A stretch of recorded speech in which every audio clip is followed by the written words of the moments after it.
The Boeing 767 shuddered through turbulence 37,000 feet above the Pacific, its 243 passengers settling into the long haul from Seattle to Tokyo.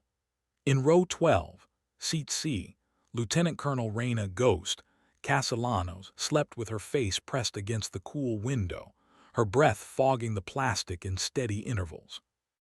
The overhead bin above her contained a worn leather jacket with faded squadron patches, a Purple Heart citation she'd never displayed, and dog tags that bore scars from shrapnel that should have killed her in Kandahar 3 years ago.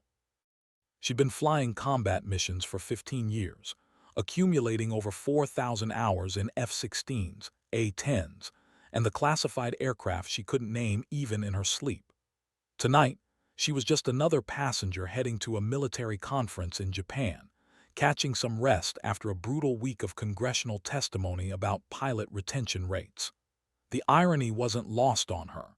She was living proof of why experienced aviators were leaving the service in droves. The captain's voice crackled through the intercom at 3:47 hours, cutting through the cabin's white noise like a blade. "Ladies and gentlemen, this is Captain Morrison. We're experiencing some technical difficulties with our navigation systems. If there are any qualified pilots aboard, please press your call button immediately." Ghost's eyes snapped open, muscle memory from 1,000 emergency scrambles flooding her nervous system. Around her, passengers stirred uneasily, whispering questions about what technical difficulties meant at cruising altitude over open ocean. The flight attendant nearest to her aisle was already scanning seat assignments on her tablet, looking for anyone with aviation credentials listed in their passenger profiles. 3 rows ahead, a man in his 60s pressed his call button. Retired commercial pilot, probably.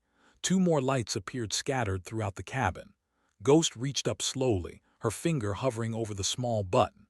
She knew what pressing it meant: responsibility for lives she didn't know, in an aircraft she hadn't flown, during circumstances she couldn't control. The same calculation she'd made hundreds of times in combat zones where hesitation meant death. The 767's engines changed pitch almost imperceptibly, a sound only another pilot would notice. Something was wrong with more than just navigation. Ghost pressed the button. Within minutes, she found herself in the cramped cockpit jumpsuit, staring at instrument panels that told a story the passengers below couldn't imagine. Both pilots were unconscious, oxygen masks deployed, carbon monoxide detector showing lethal levels in the cockpit ventilation system. The retired commercial pilot who'd responded first was already on backup oxygen, his hands shaking as he tried to maintain altitude. 243 souls aboard, fuel for maybe 4 more hours, and the nearest suitable runway 800 nautical miles away across black Pacific water. The flight attendant who'd escorted her forward looked at Ghost with desperate eyes. "Can you help us?" she whispered. Ghost adjusted the headset, her fingers finding familiar switches even on the unfamiliar Boeing system. "What's your name?" she asked the retired pilot. "Frank Hartwell, 32 years with Delta."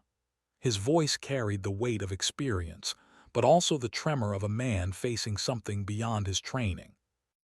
Ghost nodded, scanning the primary flight display.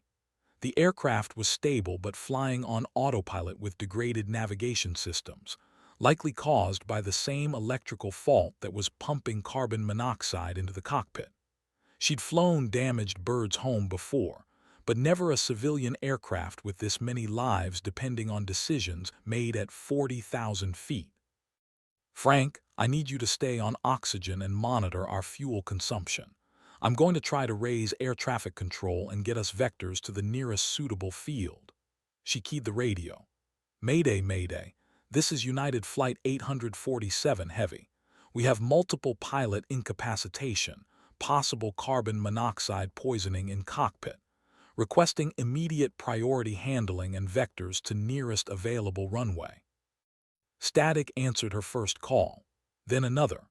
The radio was receiving but not transmitting, another casualty of whatever electrical failure was slowly turning the aircraft into a flying coffin. Frank met her eyes across the center console, and she saw her own assessment reflected back. They were alone out here, with no way to tell anyone what was happening. Ghost had been in worse situations, but never with civilians sleeping peacefully in the cabin behind her, unaware that their lives now depended on a pilot they'd never met, flying an aircraft she'd only read about in technical manuals.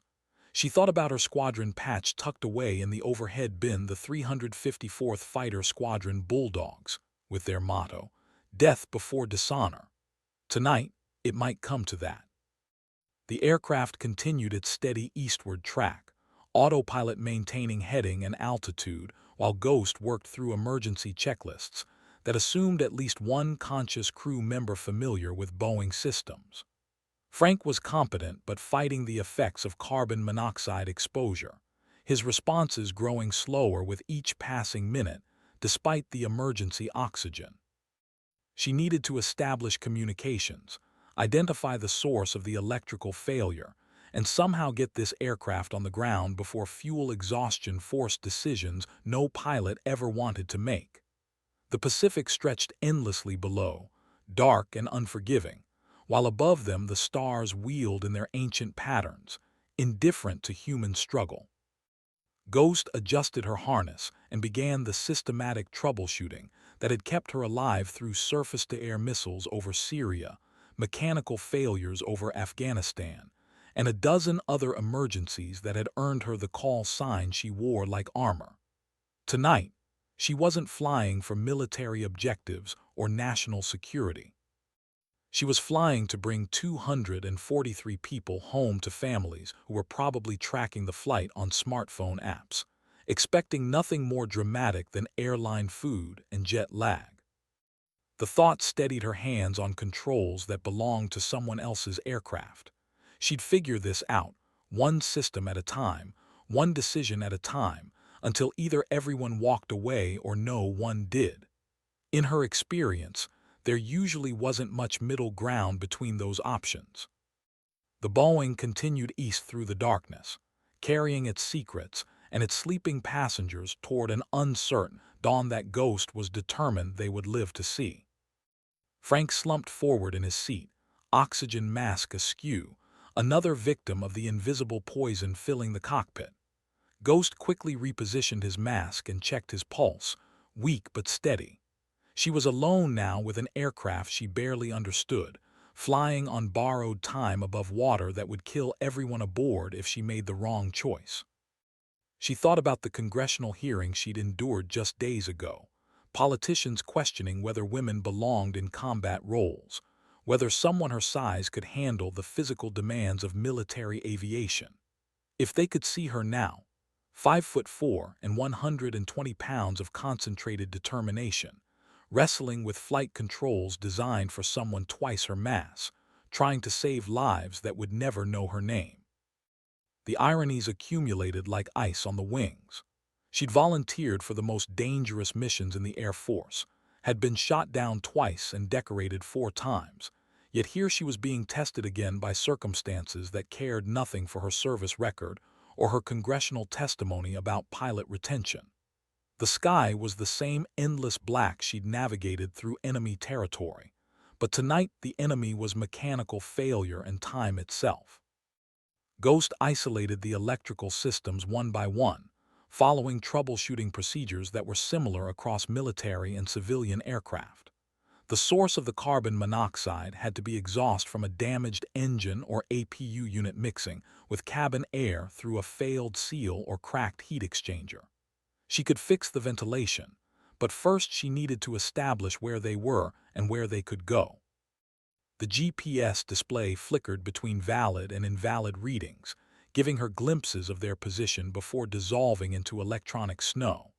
They were roughly 400 nautical miles west of Alaska's Aleutian Islands, with fuel remaining for perhaps 3 more hours at current consumption rates. The math was unforgiving. They needed to find a runway soon, or they'd be swimming in the North Pacific before sunrise. She tried the radio again, cycling through emergency frequencies, broadcasting in the blind. Any station, any station. This is United 847 Heavy with emergency situation. 243 souls on board, pilot incapacitation, requesting immediate assistance. Her voice carried across frequencies that should have connected her to air traffic control centers, military installations, even ships at sea equipped with aviation radio equipment. The silence stretched on, broken only by the steady drone of engines that seemed increasingly fragile against the vast Pacific night. Then faintly through the static, aircraft calling emergency, this is Elmendorf approach. Say again your call sign and nature of emergency. Ghost's heart rate spiked with the first good news in an hour. Elmendorf Air Force Base in Alaska. She'd staged through there countless times during deployments to the Pacific Theater. She knew the runways, the approaches, the people in that radar facility. Elmendorf approach, United 847 Heavy, Boeing 767, approximately 400 nautical miles west your position. Multiple pilot incapacitation due to suspected carbon monoxide poisoning. Requesting vectors for immediate landing. I have limited experience in type. She kept her voice professionally calm, while her mind raced through approach procedures for a runway she could visualize but had never landed on in a civilian aircraft. United 847, Roger. Squawk 7700 and maintain present heading. Stand by for vectors. Are you qualified for instrument approaches in the 767? The controller's voice carried the crisp efficiency of military air traffic control, people trained to handle emergencies without wasted words. Negative on type rating, but I'm current military pilot with heavy aircraft experience. She didn't mention her rank or squadron. Call signs and credentials mattered less than competence when people were dying. I need you to know we have electrical faults affecting navigation and communication systems. This frequency is intermittent. Copy all, United 847. We're declaring emergency services and clearing all traffic for your approach. Can you give me souls on board and fuel remaining? 243 souls on board, approximately 3 hours fuel remaining. The number felt impossibly large, a weight that pressed against her chest with each heartbeat. In combat, she'd been responsible for her own life and maybe her wingman's. Tonight, she carried families to Alaska who were trusting a pilot they'd never met to understand systems she was learning in real time. United 847, turn right heading 090. Descend and maintain flight level 240. Elmendorf weather is reporting ceiling 2000 overcast, visibility 3 miles in light snow. Runway 06 is the active ILS approach available. Ghost acknowledged the vectors and began her descent, feeling the Boeing respond to control inputs that were similar enough to military aircraft to be manageable but different enough to require constant adjustment. The passengers were still sleeping for the most part, unaware that their aircraft had just committed to an approach that would either save their lives or end them in the Alaskan wilderness. She thought about the last time she'd landed at Elmendorf, returning from a classified mission over the South China Sea in an aircraft whose existence was officially denied. That night, she'd been exhausted but victorious, another successful mission in a career built on calculated risks and precise execution. Tonight felt different, more personal somehow, as if the universe was asking whether all those years of training had prepared her for the one moment that would define everything else. The answer would come soon enough, written in the snow-covered runway of an Air Force base where no one knew her call sign or her story, only that she was the pilot trying to bring everyone home. The Boeing continued its descent through layers of cloud that reminded Ghost of flying weather reconnaissance missions over the Arctic Ocean.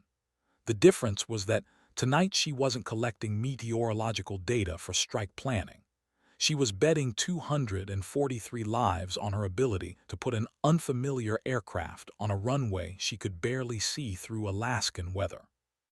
Elmendorf approach continued feeding her vectors, their voices growing stronger as the distance closed. Ghost could picture the radar facility, Controllers hunched over scopes that showed her aircraft as a green blip moving slowly toward the safety of controlled airspace. She'd sat in similar facilities during countless exercises, watching strike packages navigate through threat envelopes toward their targets. Tonight, she was the blip everyone was watching. United 847, contact tower on 118.1. Emergency equipment is standing by. The approach controller's voice carried a note of confidence that Ghost appreciated. These were professionals who dealt with emergencies routinely, people trained to guide aircraft safely to the ground even when everything was falling apart. She switched frequencies and checked in with Tower. Elmendorf Tower, United 847 Heavy on approach, requesting priority handling for emergency landing. United 847, Elmendorf Tower. You're cleared for ILS approach runway 06. Report established on localizer. Emergency equipment is positioned and ready. The tower controller sounded younger, probably an enlisted airman working his first real emergency involving civilian passengers. Ghost configured the aircraft for approach, lowering flaps and extending landing gear, while monitoring engine parameters that would determine whether they made the runway or became another aviation accident statistic. The Boeing felt heavy and unfamiliar compared to the fighters she'd spent her career flying, but the basic principles remained the same: energy management, precise navigation, and the kind of focused calm that separated professional aviators from everyone else who just happened to know how to fly.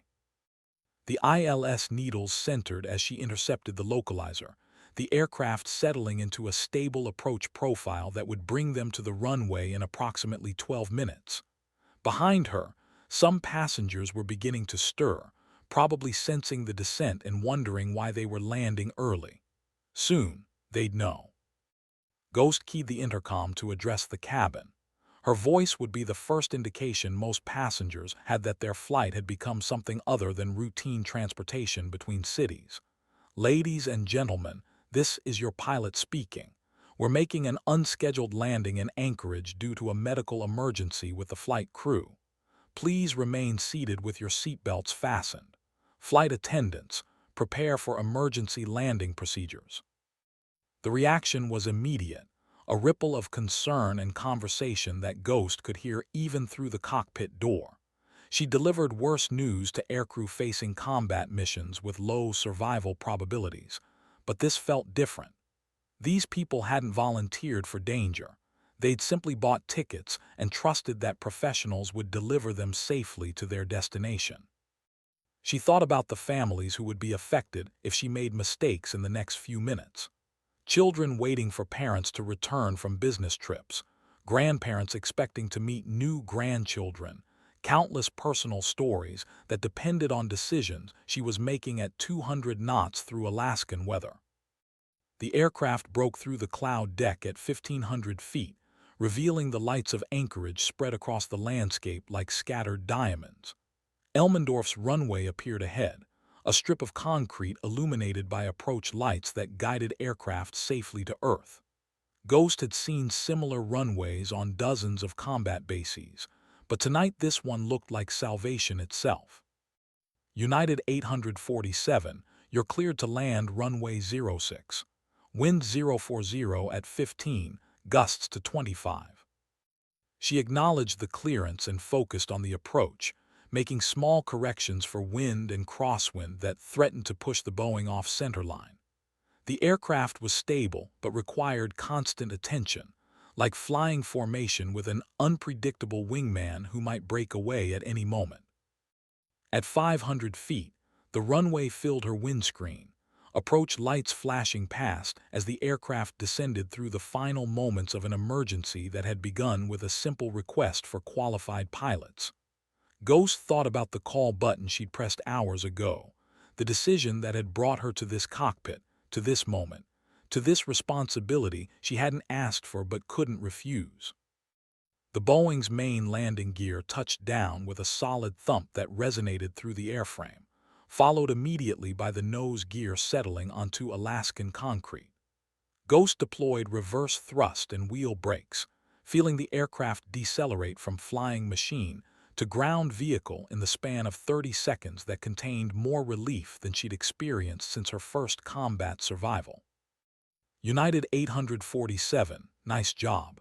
Turn left at taxiway Alpha and proceed to gate. Emergency equipment will escort you in. The tower controller's voice carried genuine admiration, the kind of respect one professional aviator gave another after watching something difficult executed well.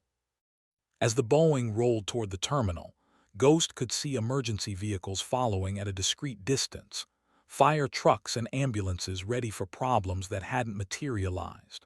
Through the cockpit windows, she watched ground crews preparing to service an aircraft that wasn't supposed to be there, carrying passengers whose travel plans had just been rewritten by mechanical failure and good fortune.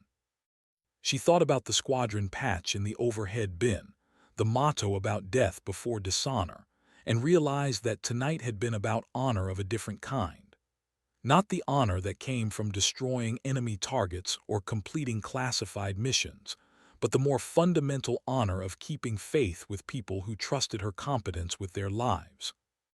The aircraft settled into its parking position with the gentle bump of ground contact, engines winding down from flight power to idle, then silence. Ghost completed the shutdown checklist while passengers began stirring in the cabin behind her, their conversations growing louder as they realized they were on the ground safely, but nowhere near Tokyo. She removed her headset and sat back in the pilot's seat, feeling the weight of the last few hours settling into her muscles like fatigue after a long-range mission.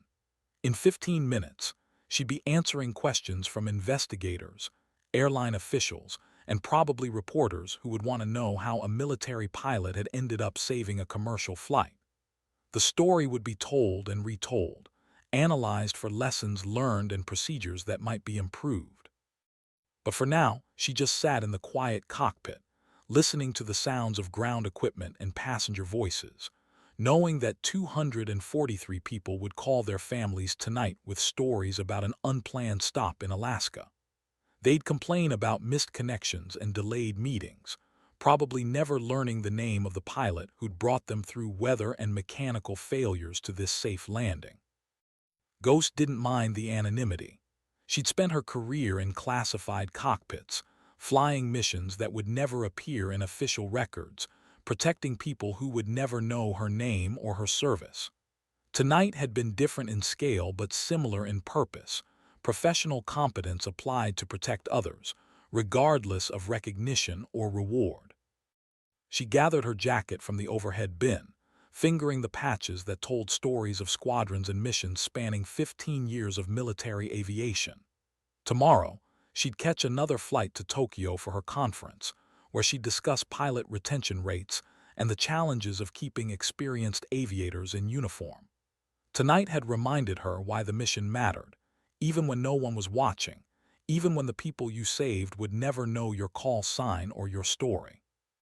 The flight attendant who'd escorted her to the cockpit appeared at the door, tears in her eyes. "Thank you," she whispered. "I don't know your name, but thank you." Ghost smiled and shouldered her bag. "Just doing my job," she replied, though they both knew it had been something more than that. As she walked through the cabin toward the jet bridge, passengers looked up from their phones and conversations, some nodding acknowledgement, others still focused on rebooking travel plans disrupted by their unscheduled adventure. At the boarding door, she paused to look back at the cabin that had been her responsibility for the last few hours. Families were gathering their belongings, business travelers were already on calls to reschedule meetings, and life was returning to the normal rhythms of commercial aviation. The emergency was over, the crisis resolved, the story beginning its transformation from immediate experience to eventual memory.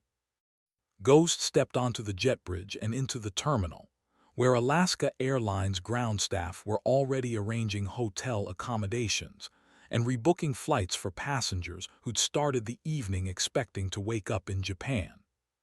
She'd become part of their stories now, though most would remember her only as the pilot who landed the plane, rather than Lieutenant Colonel Reina Castellanos, the woman whose congressional testimony about military aviation had been interrupted by an emergency that proved every point she'd been trying to make about experience and competence.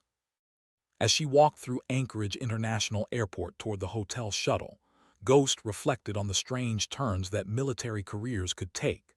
She'd expected to spend her life in fighter cockpits, engaging enemy aircraft and supporting ground operations in places most Americans couldn't locate on a map. Instead, she'd found herself saving civilians in an aircraft she'd never been trained to fly, using skills learned in combat to navigate problems that had nothing to do with warfare. The hotel shuttle driver helped her with her bag, chatting about the unusual number of stranded passengers from the United flight. Word was already spreading about the emergency landing, though the details were still being sorted out by investigators and airline officials. By morning, it would probably be a news story, then a case study for aviation safety courses, then a footnote in someone's accident database. Ghost settled into her hotel room overlooking Anchorage, city lights reflecting off Cook Inlet in patterns that reminded her of target indicators on night vision displays. She'd sleep for a few hours, catch the morning flight to Tokyo, and continue with a career that had taken another unexpected turn towards something that felt more like purpose than mere professional obligation. Outside her window, Alaska stretched toward the horizon under stars that looked the same as they had from 40,000 feet a few hours earlier. The difference was that now she was looking up at them from the ground, surrounded by the warmth and safety of a hotel room, rather than down at Black Ocean through the windscreen of a damaged aircraft carrying sleeping passengers toward an uncertain fate. Tomorrow's conference would discuss retention rates and career satisfaction among military aviators, trying to understand why experienced pilots were leaving the service for civilian jobs that offered better pay and more predictable schedules. Ghost would participate in those discussions with a new perspective on what it meant to use military training in civilian circumstances, to apply skills learned in combat to problems that had nothing to do with national defense, but everything to do with the more basic human obligation to protect and serve. She thought about the families who were probably gathered around computers right now, tracking their loved ones' locations and wondering about the emergency landing that had diverted their travel plans. Some would be relieved, others frustrated, most simply grateful that everyone was safe and the adventure was over. None would know that their security had depended on a pilot whose congressional testimony had been focused on exactly the kind of experience and training that had made the difference between disaster and merely another aviation story with a happy ending. The last thing Ghost remembered before sleep was the sound of the Boeing's engines winding down after touchdown, the gentle vibration of an aircraft settling into stillness after hours of flight through darkness and uncertainty. It had been a good landing, the kind that passengers barely noticed because everything had worked exactly as it was supposed to work, which was how the best emergencies ended, with competence meeting crisis and making it look easier than it actually was. In the morning, she'd wake up to news coverage of the emergency landing, interviews with passengers who praised the mystery pilot who'd saved their flight, and eventually a call from her commanding officer asking for a detailed report of an incident that would become part of her service record. But tonight, she just slept the deep sleep of someone who'd done her job well under circumstances that no one had planned for, using skills learned in combat to solve problems that were fundamentally about getting people home safely to the families who loved them. The story would be told many times in the years that followed, though the details would change with each retelling, until Ghost herself became something of a legend among the pilots who heard it. But the essential truth would remain constant. When crisis called for competence, experience had answered, and 243 people had continued their lives because someone had pressed a call button in row 12 and accepted responsibility for bringing everyone home. Years later, when Ghost had retired from active duty and was working as a test pilot for an aerospace company. She would still occasionally receive messages from passengers who'd been aboard United 847 that night. Wedding announcements from couples who'd met during the extended layover in Anchorage. Christmas cards from families whose vacations had been interrupted, but whose lives had been preserved. Thank you notes from business travelers who'd missed meetings but gained stories they would tell for the rest of their lives. She kept those messages in a folder marked Alaska, filing them alongside official commendations and accident reports from a career that had spanned from combat missions over denied territories to emergency landings in places she'd never planned to visit. Each represented a life that had continued beyond that night in March when mechanical failure and human competence had intersected above the Pacific Ocean, creating connections between strangers that would last longer than anyone had expected. The Boeing 767 had been repaired and returned to service within a week, its carbon monoxide leak traced to a cracked heat exchanger that had been gradually poisoning the cockpit crew during the first hours of flight. The incident resulted in changes to emergency procedures and new requirements for backup oxygen systems, improvements that would protect future crews from similar failures. But for Ghost, the most important outcome had been simpler: the knowledge that her 15 years of military training had prepared her for moments she couldn't have imagined when she first learned to fly. On quiet evenings at the test facility, when she was alone in the hangar with experimental aircraft that pushed the boundaries of what was possible in flight, Ghost would sometimes think about that night over Alaska. The memory had become a kind of touchstone, a reminder that the purpose of all the training and experience and accumulated knowledge was ultimately about the moment when someone needed help, and you were the person qualified to provide it. She never flew commercially again without noting the location of the nearest suitable runway, the weather conditions, and the fuel remaining. Old habits from a night when those details had mattered more than she'd ever expected them to matter in civilian aviation. The passengers around her on subsequent flights never knew they were traveling with someone who'd brought a damaged aircraft safely to Earth when no one else could, but Ghost preferred it that way. The story belonged to everyone who'd been aboard that night, not just to the pilot who'd happened to be in row 12 when the captain called for help. Each of them had played a part in the outcome, from the flight attendants who'd managed passenger concerns to the controllers who'd guided them safely to the ground. Ghost had simply done what her training had prepared her to do, which was to fly the aircraft and make decisions based on experience rather than emotion. But sometimes, when she was pushing a new aircraft through test protocols at altitudes where mistakes meant death, Ghost would remember the weight of those 243 souls, the responsibility that had settled onto her shoulders when she'd accepted the headset in that unfamiliar cockpit. It reminded her that every flight carried someone's future, someone's family, someone's hopes for tomorrow. The technical challenges of test flying were important, but they were abstract compared to the human cargo that civilian aviation carried every day across oceans and continents. The congressional hearing she'd been traveling to attend had been postponed due to the emergency, but when it was rescheduled a month later, Ghost found her testimony had gained weight she hadn't expected.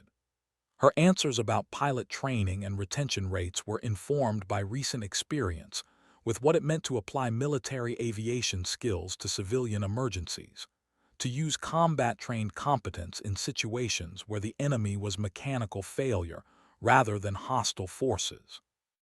The questions from lawmakers were different too, less focused on theoretical policy issues and more interested in practical applications of military training to civilian aviation safety.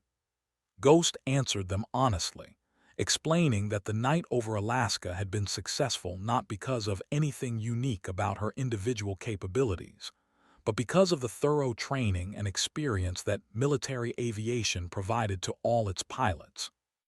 The retention problem wasn't about lack of talent. It was about ensuring that experienced aviators stayed in service long enough to pass their knowledge to the next generation. The hearing room was full of uniformed officers and defense contractors, people who understood aviation from technical and policy perspectives, but who had rarely seen the human dimension of what happened when training met crisis in the middle of a dark ocean.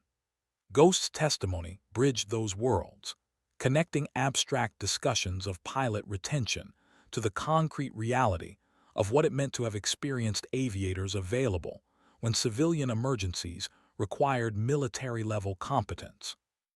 After her testimony, several other retired military pilots approached her with their own stories of civilian emergencies, where their military training had made the difference between tragedy and survival. They formed an informal network of aviators who consulted with airlines and aviation safety organizations, sharing knowledge that crossed the boundaries between military and civilian flying. Ghost found herself at the center of discussion about how to better integrate military aviation experience into civilian safety systems. But the most meaningful feedback came from a different source. A month after the hearing, she received a package at her home address with no return address.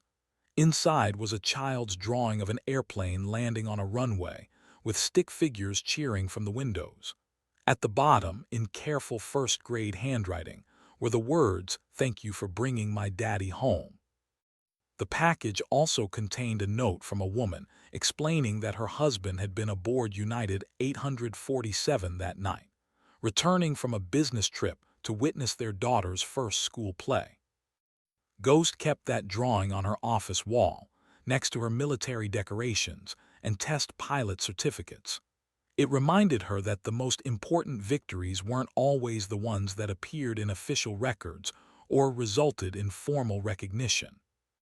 Sometimes they were as simple as making sure that fathers came home to attend their daughters' school plays, that business travelers lived to reschedule their meetings, that families remained intact because someone had the training and experience to handle emergencies that no one expected.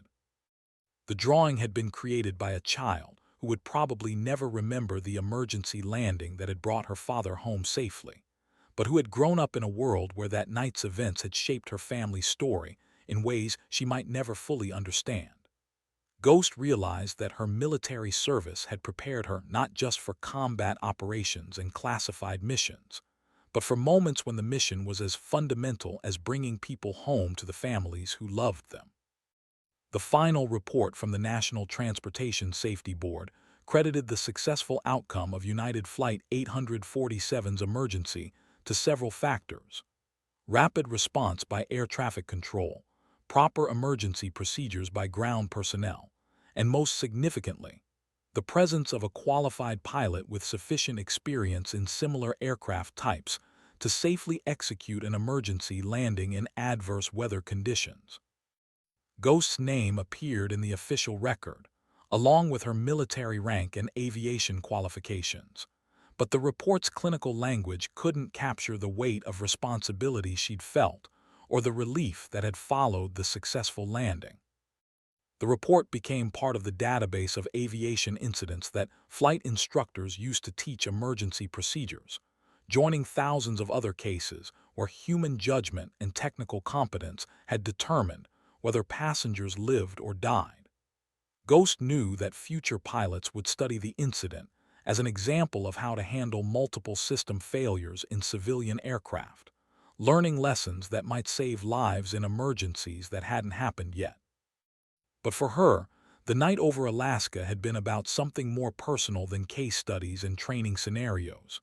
It had been about the moment when all the abstract concepts of military service, duty, honor, sacrifice, had crystallized into the simple obligation to use her skills to protect people who trusted her competence with their lives. The civilian passengers hadn't cared about her rank or her security clearances or her combat decorations. They had simply needed someone who could fly their aircraft safely to the ground. The experience changed how Ghost thought about her military career and her eventual transition to civilian aviation. She began volunteering with organizations that provided emergency response training to civilian pilots, sharing knowledge that could help them handle crises similar to what she'd faced over Alaska. She spoke at aviation safety conferences, not about classified missions or military operations, but about the fundamental principles of airmanship that applied regardless of whether you were flying combat missions or commercial passengers. Most importantly, she maintained connections with other military aviators who were considering leaving active duty, helping them understand how their skills could contribute to civilian aviation safety even after their uniformed service ended. The retention problem that had brought her to testify before Congress wasn't just about keeping pilots in military service. It was about ensuring that the knowledge and experience gained through military training continued to benefit aviation safety across all sectors. The night over Alaska had taught Ghost that the most meaningful missions weren't always the ones that appeared in classified briefings or resulted in medals and commendations. Sometimes they were as straightforward as pressing a call button in row 12 and accepting responsibility for bringing everyone home safely, using skills learned in combat to solve problems that were fundamentally about the human obligation to protect and serve others. Years later, when aviation historians wrote about the incident, they would focus on the technical aspects of the emergency and the procedures that had led to its successful resolution. But Ghost knew that the real story was simpler and more profound. It was about the moment when military training met civilian need, when abstract concepts of service became concrete actions that preserved lives and kept families intact.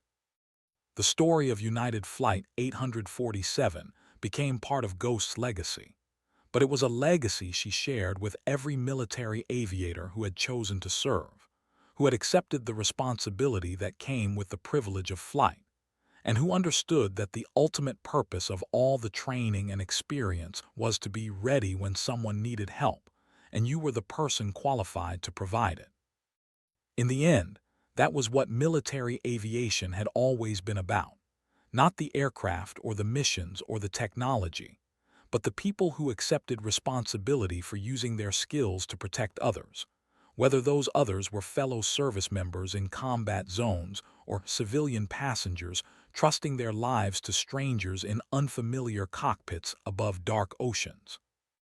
Ghost had spent 15 years learning those lessons in military service, and one night over Alaska had shown her how they applied to the broader human community that extended far beyond the boundaries of any uniform or service branch. The Boeing 767 had carried them all safely home that night, but the real journey had been the one that connected military service to civilian protection, combat training to emergency response, and individual competence to collective survival. It was a journey that continued long after the aircraft had landed, in the lives that were preserved, and the families that remained intact because someone had been prepared for the moment when preparation mattered most. Ghost's first step into the Boeing 767's cockpit revealed a scene that violated every principle of aviation safety she'd learned in 15 years of military flying. Captain Morrison lay slumped forward against his yoke, his breathing shallow and labored despite the emergency oxygen mask that had deployed automatically when cabin pressure sensors detected contaminated air. First Officer Patricia Chen was unconscious in the right seat, her hands still positioned on the throttles where she'd been making power adjustments before succumbing to carbon monoxide poisoning. The cockpit's ambient lighting cast an eerie glow over instrument panels that told multiple stories of system degradation. Ghost's trained eye immediately cataloged the warnings.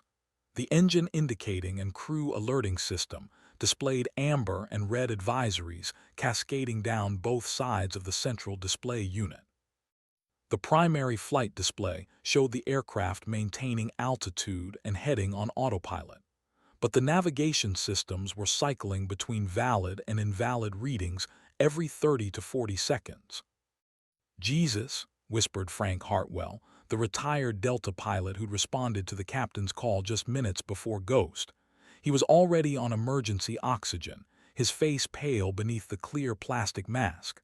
"I've seen electrical fires, hydraulic failures, even bird strikes that took out both engines. But this, he gestured helplessly at the unconscious crew members. Ghost knelt beside Captain Morrison, checking his pulse while scanning the overhead panel for the source of their problems. His heartbeat was rapid but steady, classic signs of carbon monoxide exposure before complete respiratory failure. She'd seen similar symptoms in pilots who'd been exposed to engine exhaust fumes during ground operations at forward operating bases, but never at cruising altitude where such contamination should have been impossible. "Frank, help me get them positioned properly for oxygen delivery," she said, adjusting Morrison's mask to ensure a complete seal around his nose and mouth. "We need to maximize their exposure to clean air while we figure out what's pumping poison into this cockpit." The Boeing's cockpit was cramped compared to the fighter aircraft Ghost was accustomed to, but the basic layout followed principles that were universal across modern aviation. Flight instruments clustered around the primary flight display, engine parameters monitored through digital readouts, navigation equipment arranged for easy access during high workload situations. The difference was scale. Where her F-16 had been designed for single-pilot operation with every switch within arm's reach, the 767 required coordination between two pilots managing systems spread across a wider panel. Ghost settled into the left seat, her hands finding the control yoke that felt massive compared to the side-stick controllers she'd used in combat aircraft. The Boeing was stable in autopilot, but she could feel subtle vibrations through the airframe that suggested problems beyond simple navigation failures. Engine parameters showed normal operation, but fuel flow readings were slightly higher than they should have been for cruise configuration, possibly indicating drag from partially deployed speed brakes or flaps that weren't showing their true position on cockpit displays. "Frank, I need you to monitor fuel consumption while I try to isolate the source of this contamination," she said, pulling the emergency checklist from its storage slot beside her seat. The Boeing's quick reference handbook was thick enough to stop small-caliber rounds, filled with procedures for every conceivable emergency, except the one they were currently experiencing. The checklist for smoke, fire, or fumes was extensive, covering scenarios from electrical fires to engine compartment blazes. But none of the standard procedures addressed gradual carbon monoxide poisoning at cruising altitude with no obvious source of contamination. Ghost began working through the diagnostic steps anyway, isolating air conditioning systems and checking for signs of exhaust gas infiltration. "Environmental control system shows normal operation," she reported, scanning digital displays that monitored cabin pressurization and air quality. "No fire warnings, no overheat indications. Whatever's producing carbon monoxide isn't showing up on standard detection systems." Frank was studying fuel consumption data with the intensity of a pilot who'd spent 3 decades learning to read aircraft systems like medical instruments. "We're burning about 8% more fuel than we should be at this altitude and power setting," he said. "Could be aerodynamic, could be engine-related. But if we've got exhaust gas leaking into the cabin air system, it might be coming from a damaged engine cowling or APU compartment." Ghost nodded, her fingers flying across the overhead panel as she isolated potential contamination sources. The auxiliary power unit had been shut down for cruise flight, but its exhaust system could still be leaking residual gases if internal seals had failed. More likely was exhaust from one of the two Pratt & Whitney engines finding its way into cabin air through a cracked heat exchanger or damaged bleed air system. "I'm going to shut down bleed air from the right engine and see if that affects cockpit air quality," she announced, reaching for switches that controlled pressurization systems. In military aircraft, such decisions were made quickly based on immediate threat assessment. In civilian aviation, the same actions required more careful consideration of passenger comfort and regulatory requirements that weren't designed for combat-style emergency procedures. The Boeing systems responded to her inputs with the steady reliability of commercial aviation engineering, but Ghost could feel the aircraft's behavior changing subtly as she modified its configuration. Cabin pressurization shifted to backup systems. Environmental control adjusted for single-engine bleed air supply, and passenger oxygen deployment systems armed automatically as safety margins decreased.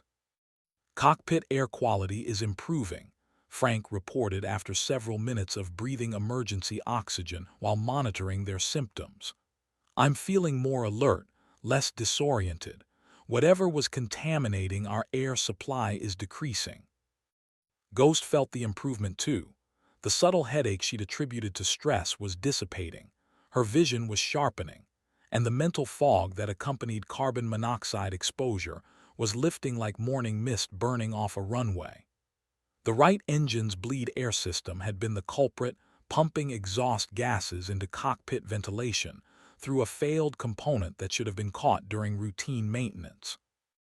With the immediate contamination threat controlled, Ghost turned her attention to the navigation and communication failures that had left them flying blind over the Pacific. The Boeing's inertial navigation system was cycling between valid and invalid positions every few minutes, suggesting problems with the electronic systems that process GPS and inertial reference data. "Frank, while I work on navigation, can you try to raise someone on the backup radio?" she asked, handing him a headset connected to the aircraft's secondary communication system. "We need to let someone know our position and intentions before we start maneuvering for an approach." The navigation problem was more complex than simple equipment failure.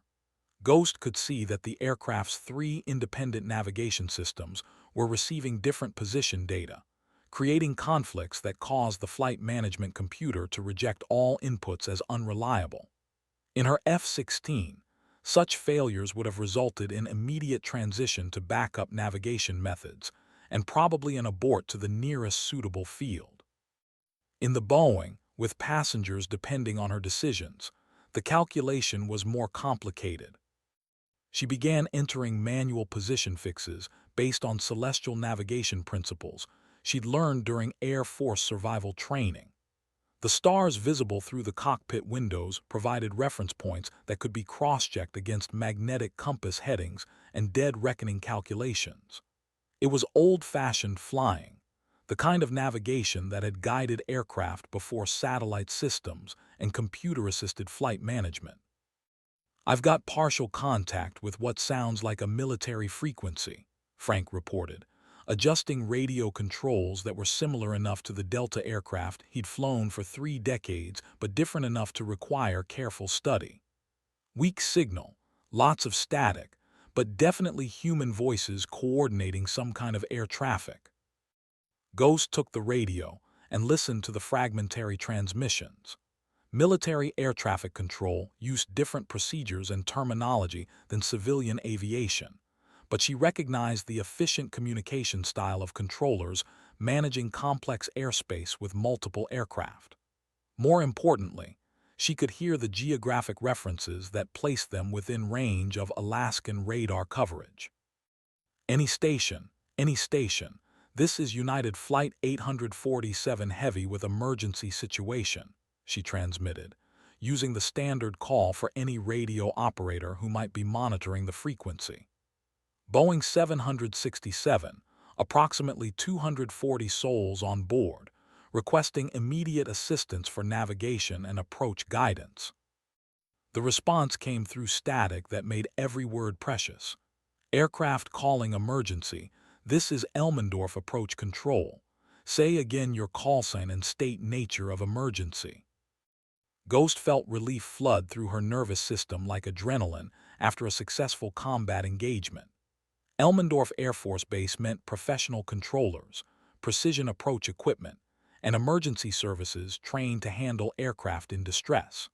She'd staged through Elmendorf dozens of times during Pacific deployments, knew the runways and approach procedures, could visualize the facility even through the cockpit windows of an unfamiliar aircraft. Elmendorf approach, United 847 Heavy, Boeing 767 approximately 400 nautical miles west of your position. Multiple pilot incapacitation due to carbon monoxide poisoning. I have limited experience in aircraft type, but am qualified military pilot. Requesting vectors for immediate landing. The professionalism in the controller's voice was exactly what Ghost needed to hear.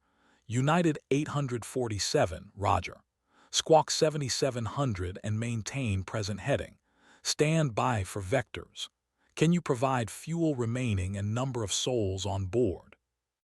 Ghost checked fuel gauges that showed approximately 28,000 pounds remaining, enough for perhaps 3 more hours of flight at current consumption rates. The number was adequate for reaching Elmendorf with standard reserves, but left no margin for extended approaches or weather delays that might complicate the landing. Elmendorf approach, 847 heavy with 243 souls on board, approximately 3 hours fuel remaining. Be advised, we have intermittent navigation system failures and limited communication capability.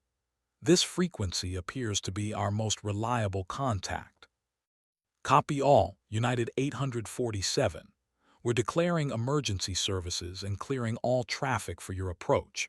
Turn right heading 90, descend and maintain flight level 240. Elmendorf weather is reporting ceiling 2000 overcast, visibility 3 miles in light snow. The weather report added another layer of complexity to an already challenging situation. Ghost had made instrument approaches in much worse conditions, but never in a Boeing 767, with degraded systems and passengers depending on her unfamiliarity with civilian aircraft procedures. The approach would require precision she'd normally achieve through hundreds of hours of type-specific training and experience. As Ghost began the descent toward Elmendorf, the Boeing's behavior revealed characteristics that were both familiar and foreign to someone trained in military aircraft.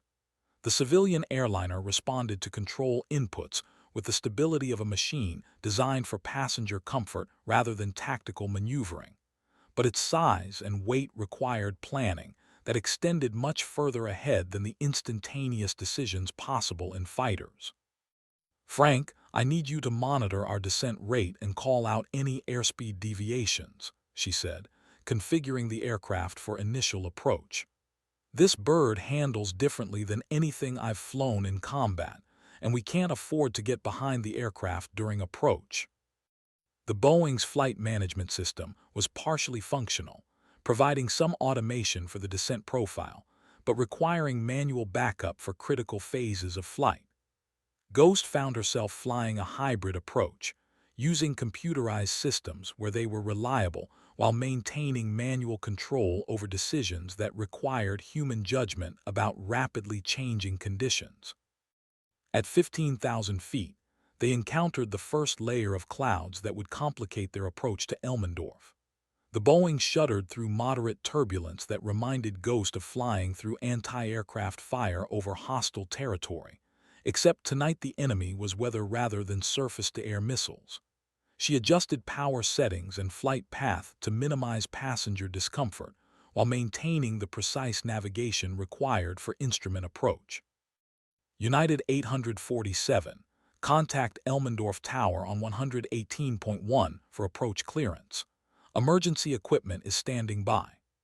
The approach controller's voice carried the confidence of someone who dealt with aircraft emergencies routinely, but Ghost could hear the underlying tension that came with responsibility for civilian passengers rather than military aircrew trained for high-risk operations. She switched to tower frequency and checked in. Elmendorf Tower, United 847 heavy requesting priority handling for emergency landing. Boeing 767, 243 souls on board, pilot incapacitation emergency. United 847 Elmendorf Tower. You're cleared for ILS approach runway 6. Report established on localizer. Emergency equipment is in position. The instrument landing system provided electronic guidance that would bring them to the runway through weather that obscured visual references, but executing the approach required precise coordination between pilot inputs and aircraft systems that Ghost was still learning to manage. She had flown hundreds of ILS approaches in military aircraft, but never in a Boeing 767 with degraded navigation systems and partial automation failures. At 8 miles from the runway, Ghost intercepted the localizer beam that would guide them to the airport. The Boeing's navigation instruments showed centered needles indicating proper alignment with the electronic approach path, but she could feel crosswinds pushing the aircraft off course through control pressures that required constant correction. "Frank, call out our altitude and airspeed during approach," she said, configuring flaps and landing gear while monitoring engine parameters that would determine whether they made the runway or became another accident statistic. "I need to focus on flying while you monitor our systems." The approach was stable but required constant attention to maintain precision through weather that challenged both human performance and aircraft capabilities. Ghost felt the Boeing responding to her control inputs like a reluctant partner in a dance she was learning while performing it, every adjustment requiring more deliberate action than the instinctive responses she developed in military aircraft. At 500 feet above the ground, Elmendorf's runway appeared through the clouds like a promise of salvation. The approach lights formed a corridor of illumination that guided the Boeing through its final moments as a flying machine, preparing to transform into a ground vehicle through the controlled crash that every landing represented. Ghost felt the main landing gear contact Alaskan concrete with a solid impact that resonated through the airframe, followed immediately by nose gear touchdown, and the deployment of reverse thrust that transformed the Boeing from aircraft to ground vehicle in seconds that contained more relief than she'd experienced since her first combat survival. United 847, nice job. Turn left at taxiway Alpha, emergency equipment will escort you to the gate. As the Boeing rolled toward the terminal, Ghost completed shutdown procedures, while Frank monitored systems that were finally returning to normal operation after hours of degraded performance. The emergency was over. The technical challenges resolved through a combination of military training and civilian aviation engineering that had brought 243 people safely to Earth when mechanical failures had threatened to make their flight a tragedy rather than merely an inconvenience. The cockpit fell silent except for the sound of cooling engines and electrical systems powering down from flight operations to ground configuration. Ghost removed her headset and sat back in the pilot's seat, feeling the weight of technical decisions that had determined whether families remained intact or became casualties of aviation accidents that made headlines for a few days before being forgotten by everyone, except the people who lived with their consequences forever. She thought about the troubleshooting process that had identified the source of carbon monoxide contamination, the navigation solutions that had kept them oriented despite system failures, and the approach procedures that had brought them through weather to a runway they couldn't see until the final moments of flight. Each decision had been based on principles learned through military training that emphasized systematic analysis and methodical execution under pressure that allowed no margin for error. The technical aspects of the emergency would be analyzed by investigators who specialized in understanding how aircraft systems failed and how human performance could compensate for mechanical inadequacies. But for Ghost, the most important technical lesson was simpler: the knowledge that 15 years of military aviation training had prepared her for problems she'd never imagined encountering in civilian aircraft, using skills that transcended the specific platforms and missions for which they'd originally been developed. The Boeing 767 had carried them all safely through a night when technical competence had been tested by circumstances that no one had planned for but everyone had survived, because someone had been prepared for the moment when preparation mattered most.